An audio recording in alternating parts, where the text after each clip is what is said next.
Got him! Fuck you, Bin Laden.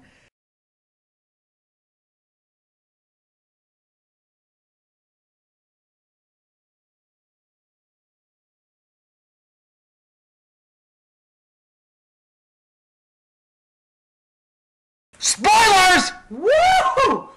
Shit be crazy this week in wrestling. My God. This is one of the strangest weeks in the history of wrestling that I can recall in a long time, with, shock title changes, really shocking returns, and just all around bizarreness, if that's even a word. Just all around in both companies, WWE and TNA. And I'll start with TNA. We got a lot of ground to cover, but we'll start with them. God, what happened with them? Well, at the tapings this week, Mick Foley returned and revealed himself to be part of the network, or the network rep, or whatever, the third they, in less than a year, I guess. And the show's been rebranded as Impact Wrestling, which I don't really care, because it's, you change the name, but it's the same damn show, so whatever. And oddly enough, I think Impact Wrestling sounds more pornographic than TNA does.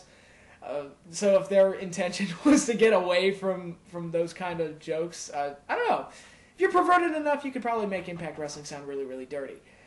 God. And then Chris Harris came back, formerly Braden Walker, and I'll say this. In 2007 and before, let's say 04 to 07, I saw a lot of potential in Chris Harris. I just really liked his work. I liked everything about him, just great presentation. He reminded me a lot of Bret Hart. Maybe not in his in-ring style, but in the way he carried himself in the ring. And I thought TNA let somebody good go when they let him go. Then he goes to WWE, and he sinks like a rock. Apparently he forgot how to use a treadmill, and they called him Braden Walker, and had him tell really, really bad knock-knock jokes. Again, another example of WWE being completely unable to execute comedy all that well. I like Chris Harris as a talent, I really do, and if he's in shape, I think he can contribute to the TNA product. Unfortunately, he's kind of got that stigma that Scott Steiner has against him, where he had a whole career prior to going to the WWE in 2003, but people seem to just remember him for that one bad year in the WWE, and he's just got that stigma against him. And Chris Harris is kind of the same way. Had this whole career before the WWE, but he spends 2 months on WWE ECW as Braden Walker, and he's on the shit list forever because of how bad that run was. And, I'm willing to give the guy a chance if he's in shape. I don't know. We haven't seen him yet. He's going to debut on Impact next week, so we shall see. And the third return on Impact this week, China, Joni Laurer, which... Surprise, surprise! I mean, you shocked me. I never would have guessed in a million years that she would ever show up in a wrestling show ever again. I would have figured she would have been blacklisted forever, given her outside party habits and just the mental state of the person. But, yeah, this is the same company that brings in Jeff Hardy and puts a world title on him when he's clearly fucked up. This is the same company that brings in Scott Hall no matter how many times he fucks up over and over again. I don't see China working too well in TNA, and I'm just basing that off her own history. I could be dead wrong. She might show up and be really good. I don't know, but my hopes aren't very high, and to me she's just too high of a risk to bring in. Too unstable as a person, and just a horrible lifestyle that I just don't see this working out too well for TNA, or Impact Wrestling, whatever you want to call them. But that's the end of the TNA news. A lot of that's going to be revealed next week on Impact, so enjoy.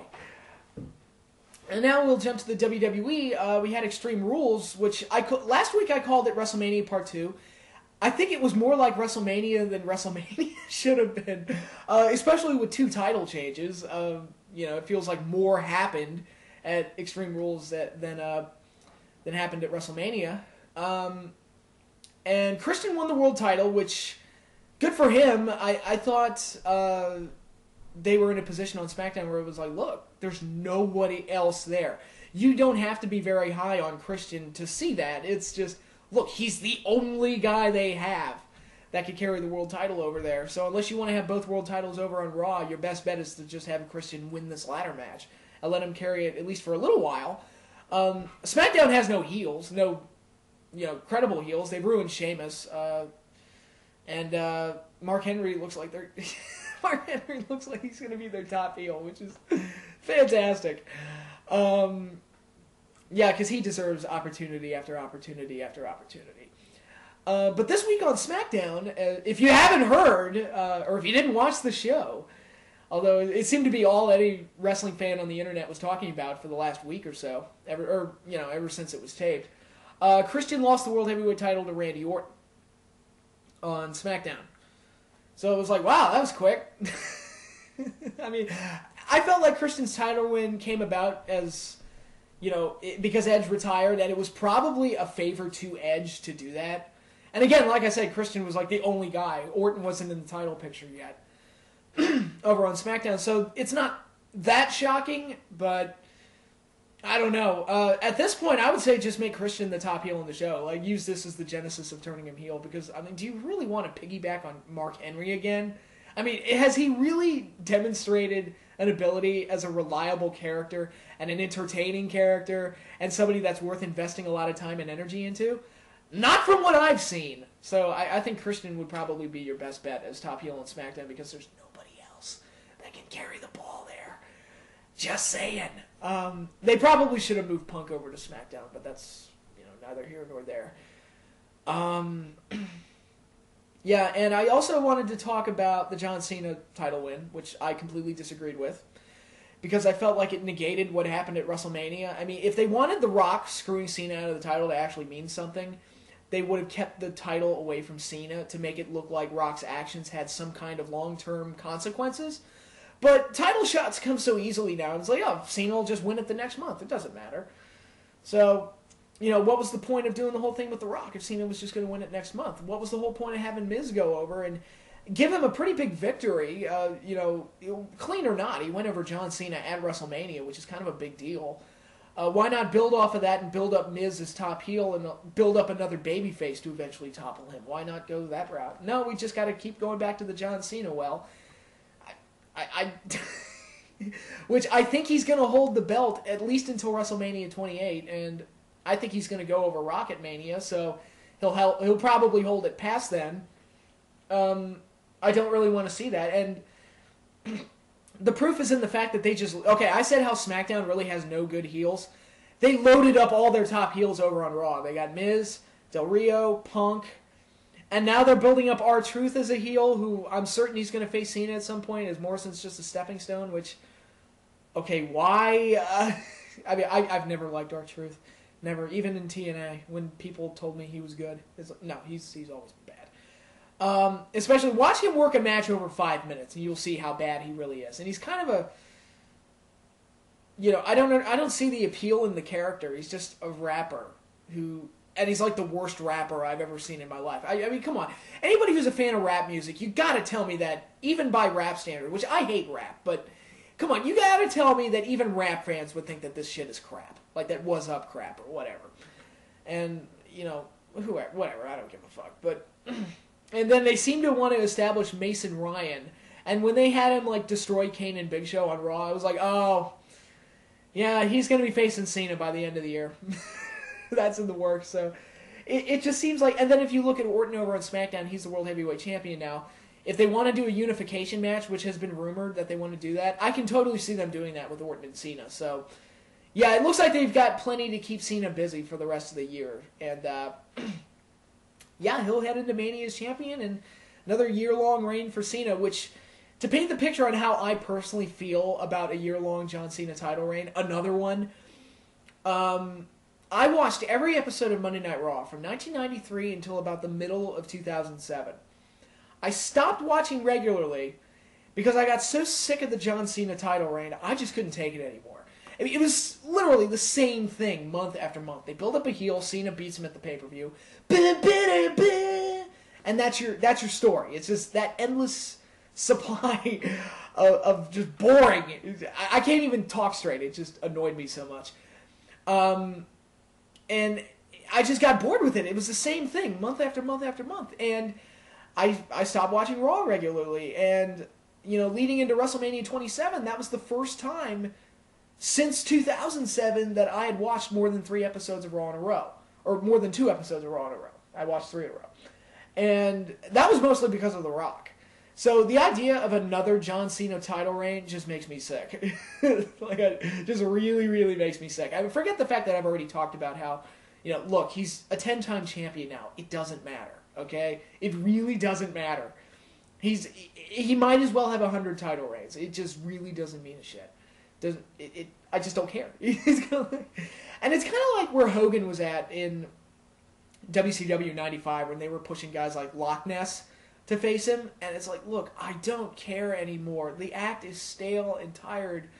Put an end to it, please. I don't care. And Cena's at that same point. It's like, really, we have to start pushing R-Truth and Mason Ryan just to give him somebody to work with? Just to extend this crap even more? Oh, God. But, last thing I wanted to talk about WWE related, I do want to talk about Raw this week, which was The Rock's birthday party. And it was one of the strangest episodes of Raw, or any wrestling show I've ever watched in my life, because nothing happened. What I mean by that is that the big angle was, okay, it's Rock's birthday.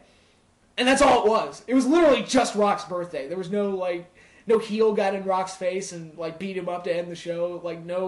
Nothing dramatically interesting took place as a result of it. It was just The Rock's birthday, which I thought was kind of hilarious. And actually the opening segment, with him in the ring with Michael Cole and all that stuff. Well, I guess it wasn't the opening segment, but it was the first live segment in the arena with The Rock. And I just felt like it was going so long that I thought, holy shit, is this going to be the whole show? It's just going to be Rock doing shit for 2 hours? Which I'll totally sit through that. If there's one wrestler that can pull off that formula, just doing shit for 2 hours, it's The Rock. And when we came back from commercial break and they started a match, I was like, oh, I want to watch Rock do shit. I'll totally watch random shit from The Rock for 2 hours. The Rock Variety Show. I'll totally sit through that.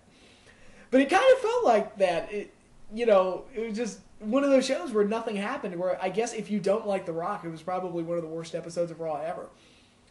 And the only thing that really happened, obviously there was Mason Ryan and R-Truth getting established for whatever reason.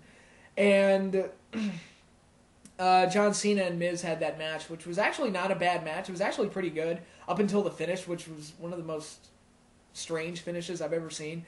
Which wasn't the rule always the referee can't call it if he didn't see it?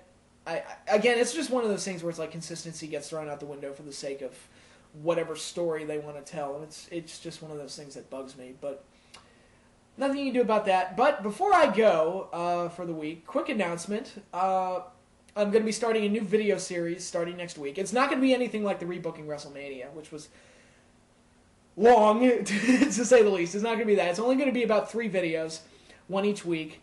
And I stole the idea from the Nostalgia Critic, which if you don't know who he is, go to thatguywiththeglasses.com. He's a really funny guy. Doug Walker's his name. It's not just the Nostalgia Critic where he reviews old movies from the 80s and 90s and tears him a new asshole. He also does video blogs and bum reviews and various other sketch comedy things that he does, and there are a lot of other contributors to the site. And I'm a big fan of the guy. I think he's really funny. He's one of my more favorite internet personalities.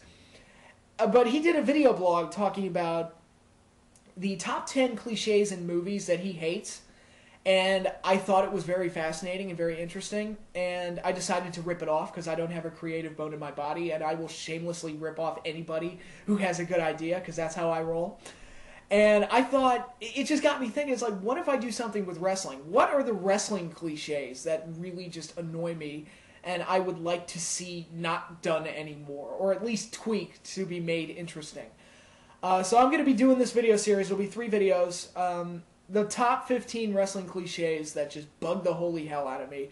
And I hope you all enjoy it. I hope it sparks some interesting discussion and gets people thinking about some of the stuff that we see on wrestling television every week. And that'll begin next week, so until then, everybody enjoy, have a blast, and I will see you all later.